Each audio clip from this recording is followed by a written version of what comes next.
Hello there, this is Adam Scott Campbell. I am the survivor of a recurring brain tumor. I am a miracle. I'm also as I've thought in the past at least, I'm a human health disaster zone. So that means that, you know, I've had a few experiences in life that are hefty. And I wanted to, in this YouTube video, I wanted to talk a little bit about getting through the hard stuff. And it's interesting to me at least how much each of us has to do with whether or not or how um, we get through the hard stuff ourselves. So um, I wanted to talk first about my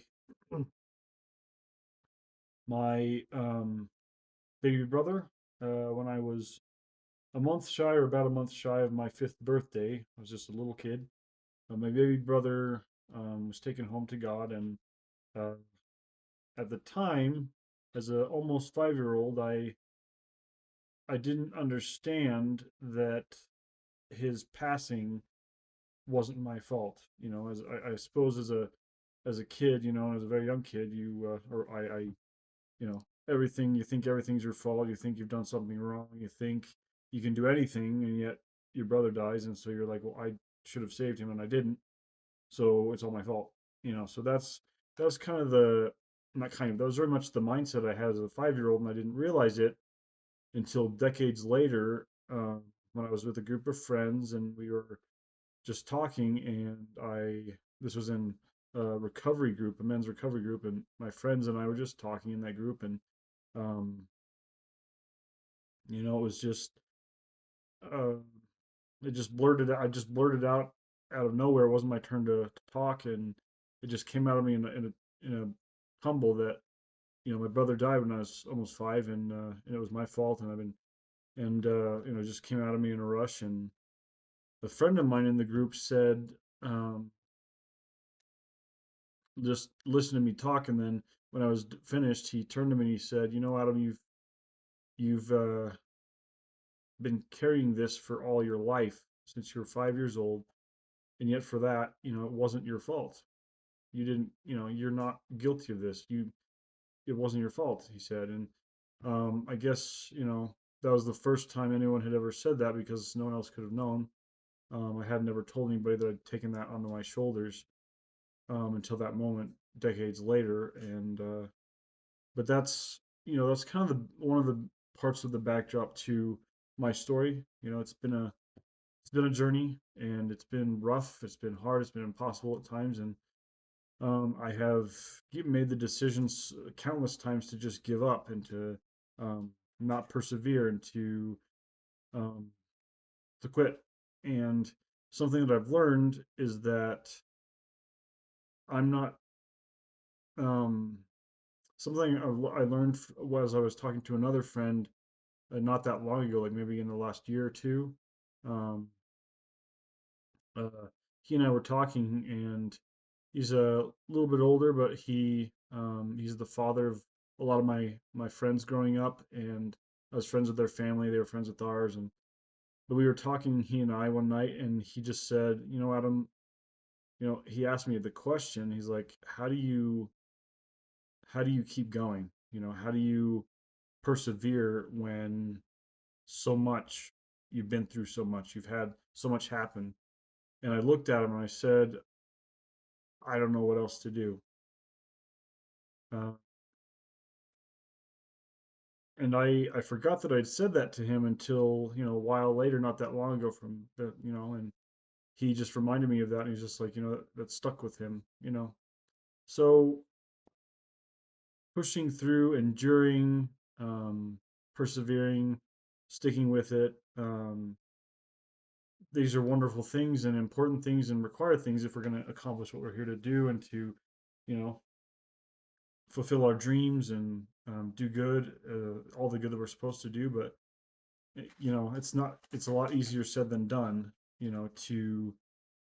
To keep going. Um, so so something I want to include in tonight's ramble. This is yet another Adam Scott Campbell Ramble. Um, Another thing I wanted to just include in this is just um, to talk a little bit about how worthy um, how worthy we each are of being happy. Um, I think, well, I know, the purpose of our existence, the purpose of our entire lives is so that we find happiness one way or another. And everybody's different. We all have to find our way there on our own paths. But, um, you know, I found, I found a way to greater happiness for me when I followed the advice of my hypnotherapist. And I think I've mentioned this on other YouTube videos. A Stellar Life Moments list is what it's called. And I've been writing mine for 5 years. It's been an incredible, eye opening experience. I know that in some ways I have a challenging time remembering things from the past, especially short term memory, because of my recurring brain tumor that I've had. Uh, I don't I don't have very good short term memory at all. Like in the last 5, 10, 15, 20, 30 minutes or an hour or a day or 2 days or whatever, I can totally forget what I just did. I can, and think that I haven't done anything during that. Anyway, so something that's very helpful about reminiscing and thinking back on the good things in life, the stellar life moments.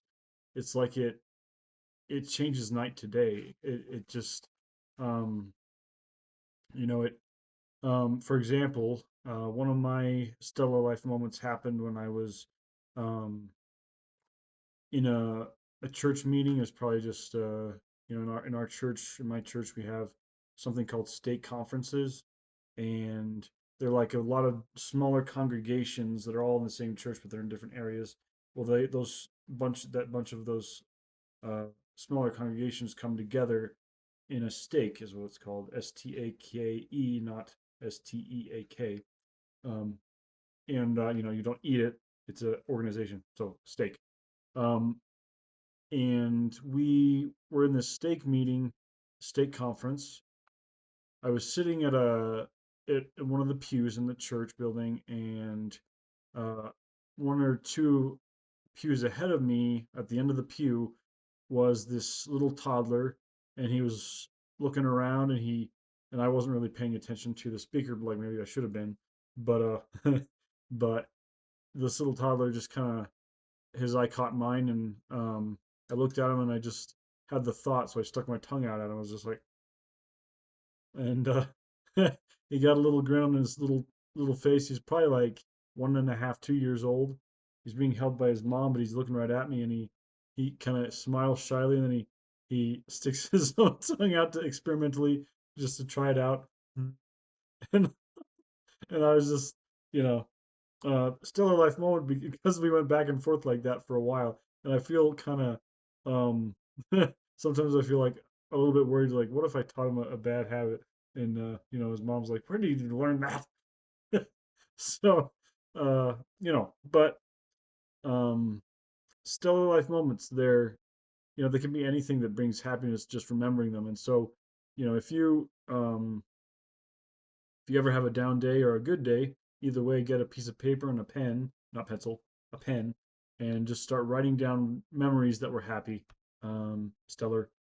And I know that it can help, and it does help to shake away the dark clouds, and took me out of depression, actually. After first time I started writing it, mine, 15, 20 minutes into writing it, my decades deep depression lifted. And I don't know how it works, but I know that it works. And so I also just this it's really about worth. It's about self-worth. And if you find yourself in a place where you don't see yourself in a positive light, or you see too much of the bad that you think is in you versus the good that's definitely in you, it helps to do the same thing as stellar life moments, but in a different way. You can start counting the good that you've done, and stellar life moments are part of that. But you can specifically start counting, looking back and saying, okay, this is when I did something good for someone. This is when I did something that was helpful, and it's life changing. So anyway, hope that helps. And again, it's Adam Scott Campbell, and I hope you guys have a wonderful, wonderful night, day, evening, wherever in the world you are. And thanks for watching. It's Adam Scott Campbell. Be good.